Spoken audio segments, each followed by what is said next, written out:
makeup on. Guess what? Serious video, right? Okay, I've been looking through a lot of social media, and I had found people really interested in this movie called Bully. And it talks about these kids actually getting bullied on a day-to-day basis. And what is bully, you may ask? Well, if you haven't been bullied, you wouldn't ask that question. You would ask that question. If you have been bullied, you know exactly how that feels. Bullying is when kids actually make fun of or take aggression verbally or physically between one kid or another. I could tell you I got it verbally and physically. I pretty much got the day-to-day basis. In the US, half of the children do experience bullying one point of their lives.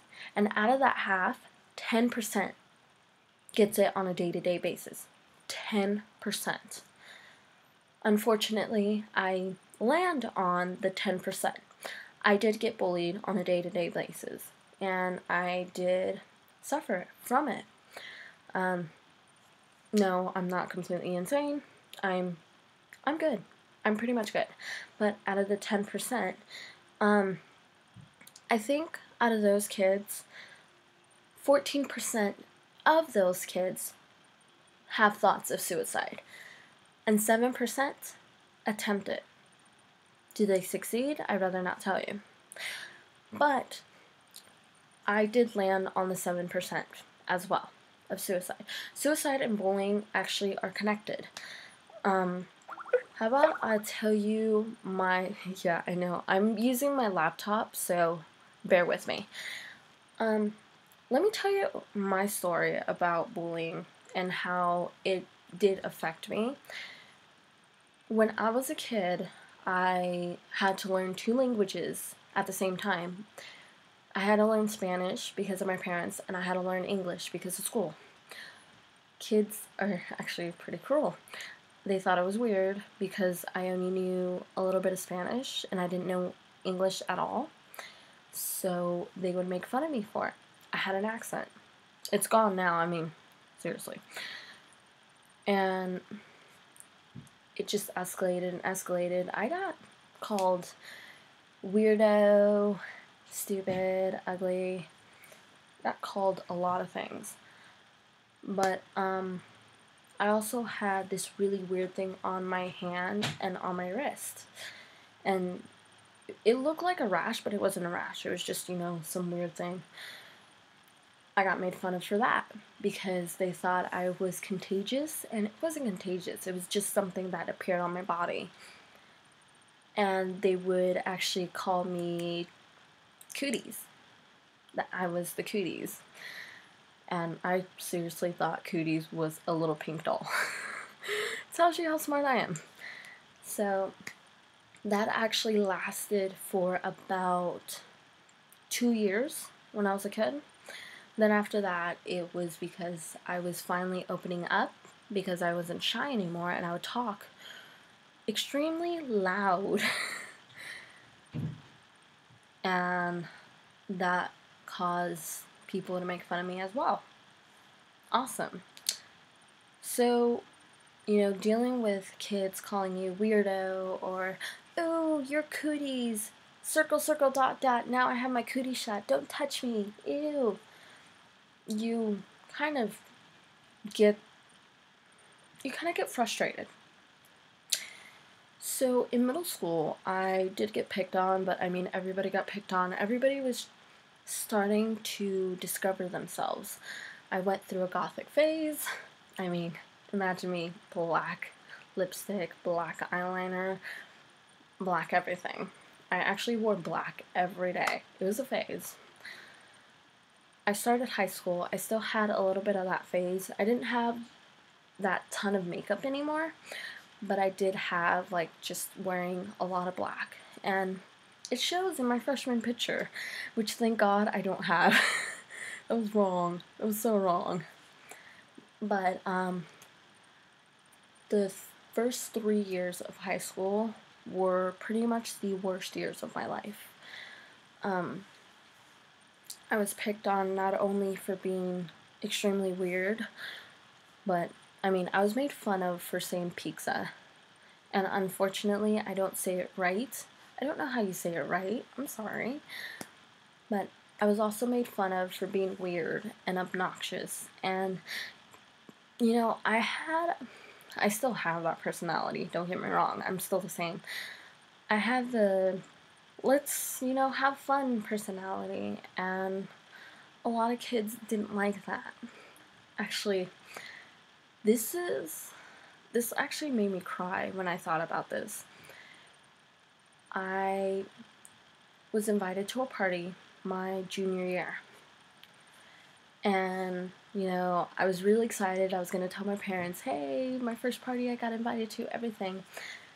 And this kid, actually, this guy I had a crush on, dude, if you watch this, I'm so sorry. I'm over it. I'm totally over it. He approaches me while I'm working on the computer and asked me if I was going to go to the party. I said, maybe. I have to ask my parents. And what he said was, don't go. We don't want you there. Don't go. So I sat there and I was in shock because I've never heard someone say, just don't go. Like, that's not in my vocabulary. That doesn't exist for me. And I sat there in shock and thought about it. And I don't know why. I didn't ask why, but he left. And my class was actually a TV studio, and there's like a window. So in that window, you could see what's going on.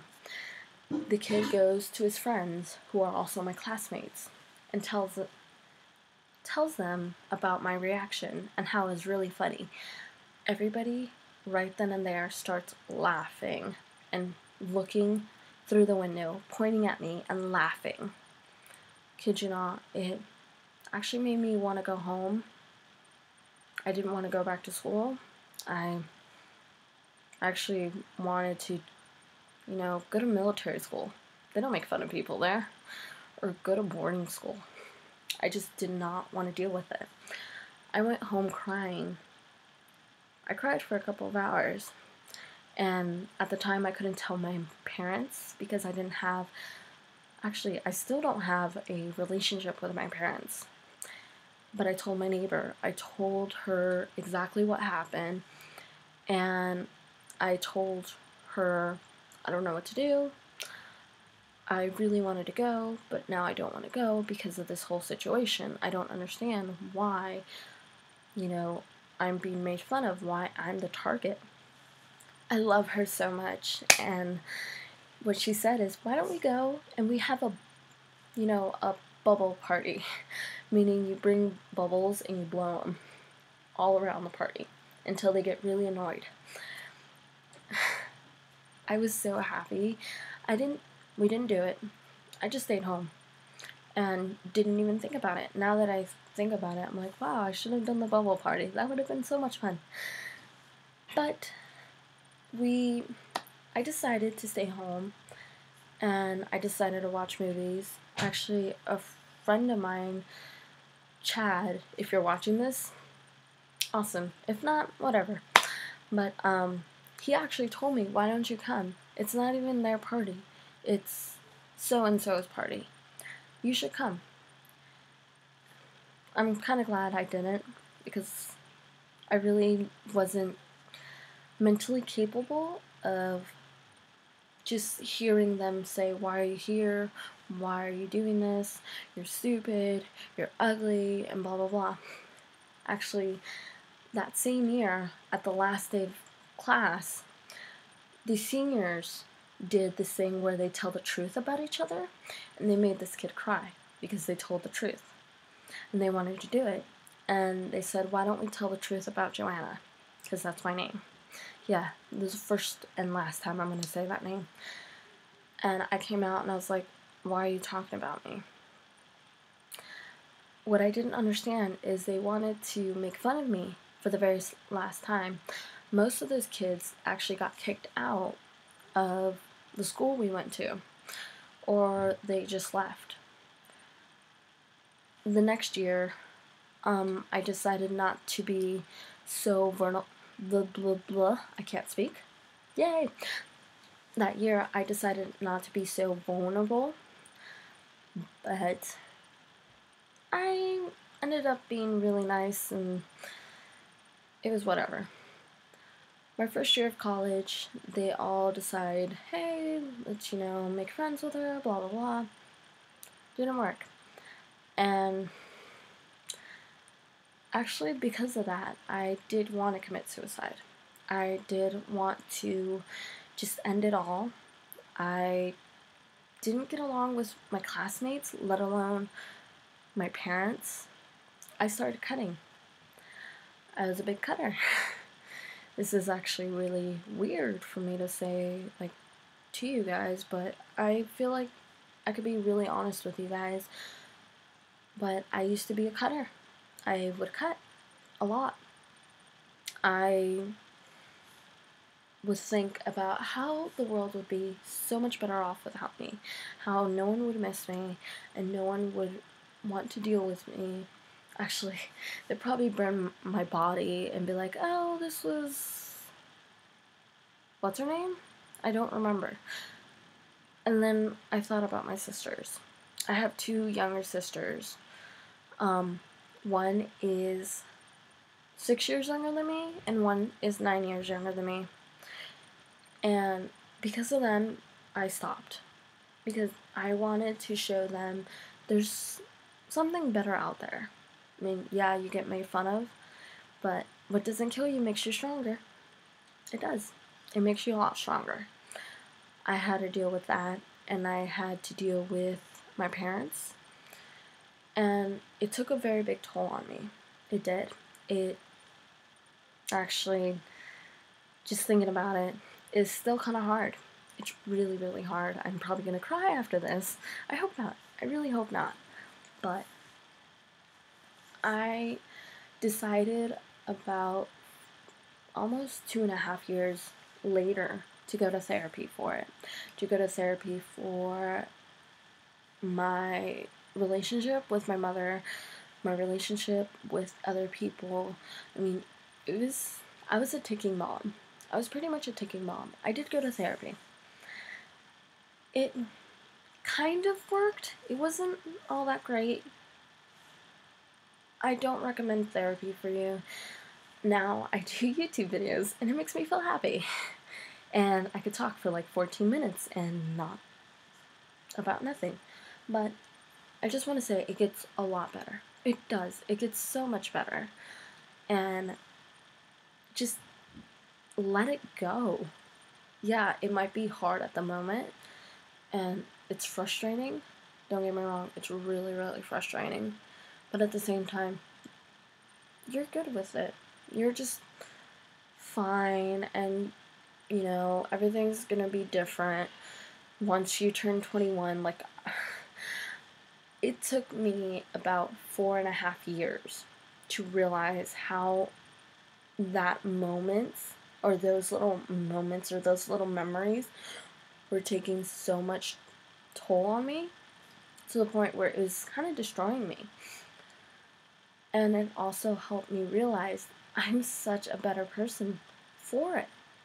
Yeah, it sucks. I had to go through that whole thing by myself. Didn't have pretty much anybody. I did have 2 friends that were amazing to me. My friend Karna and my friend Jessica, and they were amazing. I mean, my friend Karna and I, we talked about how we were arrested that weekend and we had to go to jail over a bank robbery. My friend Jessica, she kind of calmed us down and made us a little more sane. But because of them, I pretty much am here and pretty much am happy. And yes, I do miss them.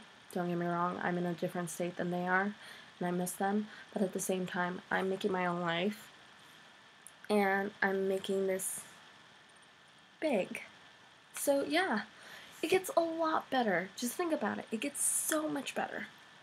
And by the way, if you're thinking of coming out of the closet, and I did, be prepared to be, you know, criticized, but be really, really strong.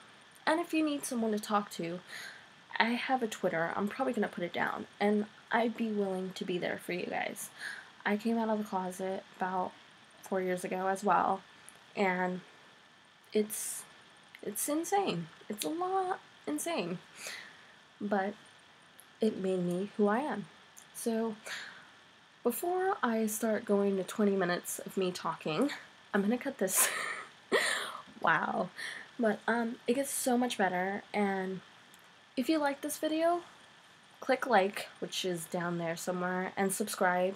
It's free. It's totally free. And if you want to share this video, which would be amazing and would help me a lot, share this video, and hopefully this helps you a lot. So from Joe to you guys, bye.